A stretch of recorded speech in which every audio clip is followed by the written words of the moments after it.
ঈদ ঘিরে ঝিনাইদহ ও মেহেরপুরে পশু খামারিদের বেড়েছে ব্যস্ততা। করছেন শেষ মুহূর্তের পরিচর্যা, দেয়া হচ্ছে প্রাকৃতিক খাবার।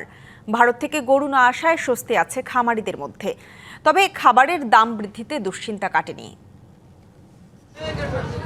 হাঁক ডাক আর পশু কেনাকাটায় জমে উঠতে শুরু করেছে ঈদুল আজহার আমেজ। ঝিনাইদহ সদর উপজেলার চরখাজুরা দক্ষিণপাড়া গ্রামের মনোয়ার হোসেন মমতা মাখানো হাতে খামারের গরু গোসল করিয়ে মুছে দিচ্ছেন কাপড় দিয়ে।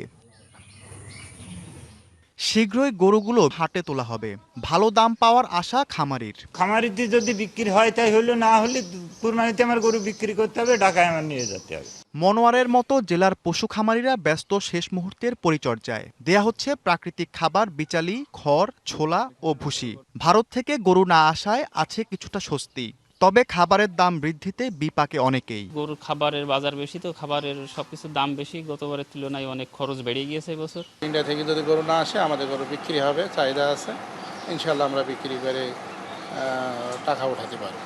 হাটগুলোতে তাৎক্ষণিক সেবায় ভেটেরিনারি মেডিকেল টিম রাখার কথা জানিয়েছে প্রাণী সম্পদ অধিদপ্তর। ঈদের আগেই আমাদের যে কোরবানি হাটগুলো থাকবে সেখানে আমাদের ভেটেরিনারি মেডিকেল টিম থাকবে, প্রত্যেকটা হাটে আমাদের ডাক্তার থাকবে এবং কোনো রকম ইমার্জেন্সি কোনো কেস হলে সাথে সাথে আমাদের ডাক্তার সেগুলো টেক আপ করবে।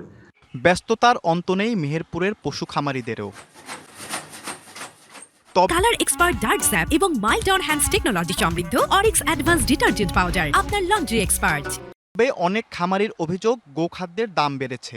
এমন পরিস্থিতিতে সাথে গরুর বিক্রয় মূল্য না বাড়লে লোকসানের মুখে পড়বেন তারা। গত বছরের ন্যায় হয় তাইলে আমাদের মুনাফা হবে না, কারণ খাবারের প্রচুর দাম। যেহেতু এই গরু দুটো ন্যাচারাল খাবার খাওয়ানো, এখানে কোনো মেডিসিন বা কোনো ভ্যাকসিন দেওয়া না। প্রাকৃতিক উপায়ে পশুপালনে সার্বিক সহায়তার আশ্বাস প্রাণী সম্পদ কর্মকর্তার। যে গরুগুলো মোটাতাজাকরণ হচ্ছে সেগুলোতে কোনো স্টেরয়েড বা কোনো হরমোন ব্যবহার হচ্ছে না, কারণ আমরা খামারিদেরকে বিভিন্ন প্রশিক্ষণ, তারপরে তাদের সাথে আলাপচারিতার মাধ্যমে তাদেরকে সচেতন করছি যে এগুলো ভালো না।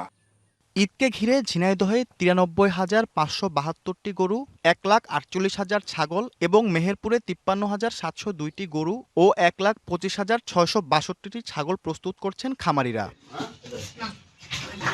Iftesamul Gani, DBC news desk.